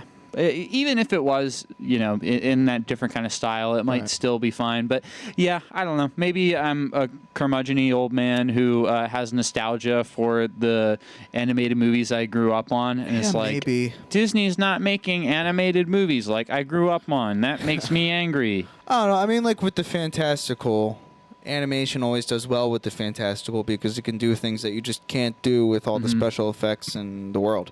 Yeah. You can push models and things like that. There's also, there's so much more, accentuation and emphasis that can happen in animation. Again, a very specific moment is when the people in the scientific society, whatever, that are then trying to get Lily, who has the arrowhead artifact, right? And she's doing all the maneuvering and whatsoever, and she hits the swords that are hanging on the wall, and they come down and just narrowly miss stabbing somebody. And it's just I guess animated you can have the just all the nice emphasis that whole scene would have played much better. Yeah. And it's a shame because again it's just some of those scenes are framed in such a way that it would really, really work. Yeah, if any art students out there want to make something really cool, animate an entire movie. Frankly, just animate that scene. Really. I would really enjoy seeing that, Lily escaping with the artifact, that scene where she's doing the ladder sliding and stuff like that. I think that would play really well in animation. Yeah. But yeah, that's honestly Hanging off the ladder, all that jazz. That's the biggest gripe I have with it. It's just the entire time I'm watching it, I'm just I wish I was watching an animated movie that looked like this. All right. No, it's an excellent point, frankly. Yeah. No, I agree. Well, let me just say, dude, I'm so mad about that second Petal Blossom. Yeah, that it did. me right on off. Yeah. I don't know what the fuck that was all about. It's almost like the writers were what a good resolution. And then they'll go back and they'll tell the story of the Jungle Cruise, and maybe everyone will be like, we don't believe you, or whatever the fuck, right? There you go. It's magnificent. Had to sacrifice the Petal to help the Rock move on past Curse. That's great. But as soon as they do that and the Rock wakes up and I'm okay, that's fine, that's good, the Rock's with them, and the real treasure isn't saving millions of lives through medicine, is that the Rock can come live in London. It's saving one life. It's that who is begging for death. It's that this old conquistador can come live in London. Fair enough, I guess. Yeah. And so, but then as soon as Frank survived, a single moonlight beam comes on the single dangling branch all the way down here near the river basin. Yeah. And then it's oh my God, yes! So they grabbed some of those, and I was honestly, fuck it, dude. I wish they had even done that. They weren't even oh, would you look at that? There's one. It's just it's it's on the screen, and then it's just assumed oh, cool, they have another one. They can do other stuff now. Dumb. Yeah, no, I agree. I think it would have been a much more it just completely a much more notable thing for it to be oh yeah, but we sacrificed this. Yeah, exactly. Yeah, it cancels out the entire heft of using the Petal to revive Frank instead of using it to go do medicine, because now you could do both, and it's whatever. Yeah, very weird. Yeah. Yeah. Again, I feel like we did a lot of the other stuff, a lot of the talk before the plot, which maybe in the edited version I'll edit that stuff to be afterwards to keep the structure somewhat consistent. I mean, dude, I can go on about how of course Disney family movies just won't appeal to me. Yeah. Yeah. I don't know. I think we kind of hit that ground already. Do you want to get right into the reviews? Yeah, into our reviews. Let's do it. All right. So this comes from Rohit 007. This is 5-star or 1-star? This is 5-star. Okay. Awesome movie, man. Awesome movie. I just watched it as a time pass, but it was epic. I couldn't even understand how 2 hours passed so fast. The best thing about the movie is it does not allow us to be bored for a single second. From the starting, it takes our attention and keeps it till the end of the movie. It's comedy, action, plot twist, story, visuals, acting by everyone from Rock to Emily Blunt, emotions, humor, character, adventure makes this movie an epic movie. Disney is really producing good films this year. Ooh. At first, Cruella. Uh-huh. I just gave Mike a very a knowing glance. Disney is really producing good films this year. At first, Cruella, and then this one. I'm not talking about MCU. I'm sure The you're most not. humorous. Dude, what is with people in fucking Yeah. bar? Oh my god. The most humorous twist was when it turns out that the Jaguar was actually a pet cat to the Rofk. ROFK. And the most shocking scene was was when it comes out that Frank Rock is a Spanish guy. Sorry. The most shocking scene is when it comes out that Frank Rock is a Spanish guy who was cursed by the tribes just because of foolishness of his friend. Yep. I feel like Disney did the same formula of Pirates of the Caribbean, Curse of the Black Pearl. Yeah. Because in that movie, also Jack Sparrow, sorry, Captain Jack Sparrow, the main protagonist, was cursed, but it matters nothing. Jungle Cruise and Pirates of the Caribbean, Curse of the Black Pearl, so leave that point. The climax was really awesome. Actually, the entire film was awesome. I'll rate this film a 10-star out of 10. Yeah, I bet you will. God damn. Wow, that was good. I only just kind of skimmed it when I was going through this. That might be my favorite review I've read so far. That's a good one. That's a good one. Okay, your They were 5-star This review. can't possibly live up. There's no fucking way, but let's try it. All right, Flo says, had Disney Plus Premium access, so I did manage to catch this when it premiered online. It's a nice show, with some elements of Disney's fantasy, some elements of Dora the Explorer, citation needed, Interesting. some elements of the Mummy series, all baked into one. Doesn't help that it's by Dwayne Johnson. Warm, fuzzy feelings towards the end of the show, with some plot twists and action in the middle. Really like how they also hinted at embracing pride. Yeah. They hinted at embracing pride. Man. Progress. Come on now. I like how maybe they said that like gays weren't an abomination, perhaps. Like, I really loved that. That was so dope. That was goddamn. They hinted. Christ. I also like that she keeps calling it a show. Yeah, I know. It says, really like how they also hinted at embracing pride, and coming from a Disney show is surprising to me. She doesn't read articles online very often. Yeah. Sit back and chill kind of show, because Disney has had their first gay character 5 separate times at this point. Oh, yeah. So, thanks for that, Flo. Yeah, I don't know. I mean, like, sure, yeah. This is one of those movies where I read a 5-star where they're like, I wasn't bored and it was really great, and I go like, I don't see how that's possible. I totally see how that's possible. I'm glad they enjoyed it. I'm glad they can just sit back and enjoy the Rock's New Boat movie. All right. I'm glad they were on board. Ready for the 1-star? Yeah. So this is from Kenneth Alexander. The $200 million that they used to make this forgettable film could instead be put into movies of the same scale that preferably don't have such horribly cliche storylines. The jokes were too plain, the action was average, the story was predictable, and the acting was very well supplemented by predictability. Disney is just throwing cash away at this point. Movies like this seem like such a waste of their CGI and expensive sets to make movies like these. That was weirdly worded. Personally, I would put it into the Iron sequel that they need to sorely make. I guess that's a movie I'm not familiar with. Sure. Or just about anything else that has a writer who is actually motivated to make a film that isn't just for the sake of making money for a corporation. The urge to leave was strong, not going to lie. But I feel better if I give the movie a shot before I come to my final verdict. But damn, that was boring. One last thing. Who the hell thought it was a good idea to have Lily risk the world's best chance for a better pharmaceutical future just to save a 400-year-old rock that doesn't want to live in the first place? Bruh. Smiley face. Yeah, my point. Yeah, of course. Of course. When you're weighing the scales, you're just like, could I heal the world or save this conquistador I've grown attached to? But then again, it's not even a choice of that because they get another flower anyway, which they presumably somehow use to make pharmaceutical drugs. Yeah. God bless them. Yeah. No, I mean, like, look, I feel their point. I'm not as angry about it as they are at this point because I think that feeling kind of came and went. But, like, yeah, Disney with all their fucking buckets of money could put some real effort into hiring out people who really want to make films that are, promoting values like possibly being okay with the thought of gay people. Yeah, that just aren't interested in like being passable and placating people, but that are really interested in being like good, if not exceptional films. And they're just clearly not interested in making those. Yeah.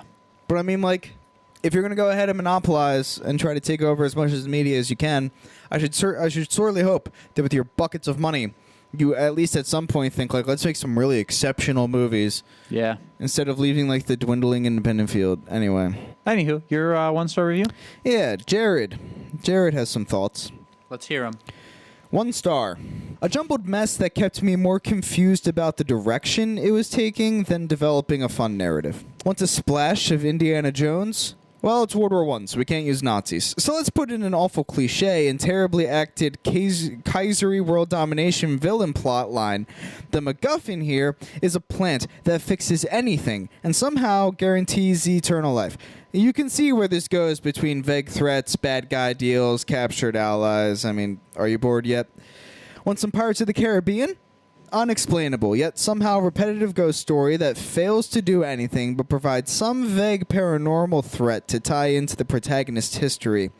There's no Jack Sparrow here, though. No Will, no Elizabeth, no Barbossa, no charm or one-upsmanship in any of the characters who seem to be briefly, mildly annoyed with each other, instead of having competing agendas to drive the tension. In fact, the film has no tension at all, despite the obvious attempts to recreate the Pirates formula. Want humor?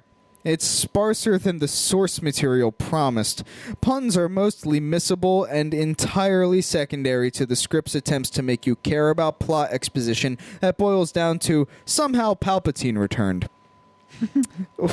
While bad CGI and bland set pieces zap your interest in trying to find Easter eggs, the film is focused on giving you awful transitions between boring stunts that don't seem to connect to one another before invalidating every event that precedes it with a, quote, shocking, quote, twist that provides no substance to the narrative except to make you realize the previous reels of the film were essentially worthless. Spoiler. Why are our characters getting knocked out with blow darts if at least one of them knows it's not real? That was something I thought as well. Johnson and Blunt stroll through the Jungle Cruise without chemistry, while comic relief relative provides nothing but a completely forced and unmanaged woke background that in the film exploits without exploring. The epitome of bad writing and forced artificial deadlines producing inferior products in Hollywood. Disney is on a downward spiral of this, if this is the future of their filmmaking, which it feels like it is.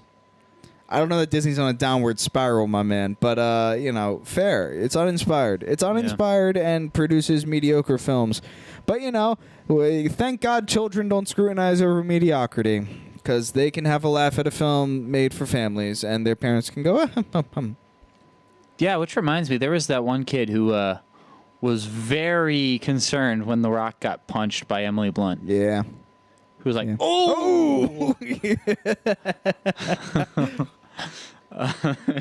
I think the sound engineer probably had more to do with that. Yeah. Because when Rock got hit, it was like, thump. Yeah, but I mean, that one kid, everybody else is pretty silent, but he was he was calling Fight Night. Yeah. Yeah. This was the first movie we saw that had like a robust audience in there, there was a bunch of people in there. I was we got to see some reactions. When I saw it with Katie, we were literally the only people in the theater. Right, yeah, exactly. How nice that would have been. I wish I was there. Have I mentioned that? I also want to take this time to mention something that I kind of forgot about, but that review jogged my memory. Sure. So these plants, it has been established, they will cure any disease, right, and they will break curses. Right. Those seem to be the two things that they do. Cure disease and sickness and break curses. Yes. And if they have broader uses, that should have been said more concisely. But yeah, those were, and I'm not kind of just summing it up off the top of my head. Those were the constraints that were established in the film. Those things, right? But again, kind of like you said, the Kaiser German guy, he like says like, with these plants, we can win the war. Right. How? Like, my assumption is it's like, oh, with these plants, we essentially will have immortal soldiers. But how? Because like, again, it is kind of built up to be like, oh, it will heal sickness, not like a bullet to the head. You know? Yep. And then furthermore, he then also says something along the lines of like, and I will rule forever with eternal life, or something akin to that.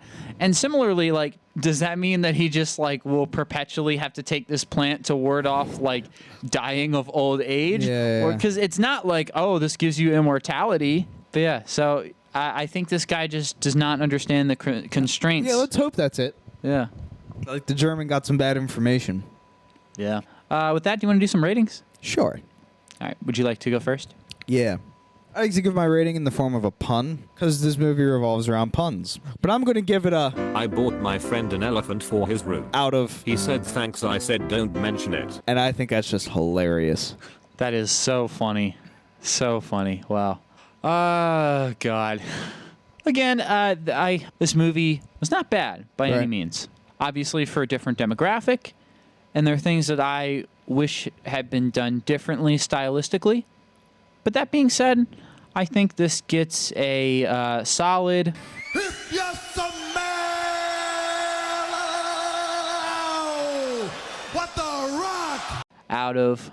is cooking. Yeah, all right. Yeah. Like I said, like I'm willing to accept pretty much anybody's take on a score for this, because like it's not for me, and so like fuck my score on it, frankly. You know, like let the children decide. Don't you know the children of the future? Yeah, exactly. And with that, dear viewer, I wish to use this rhyme to end this podcast. Until next time.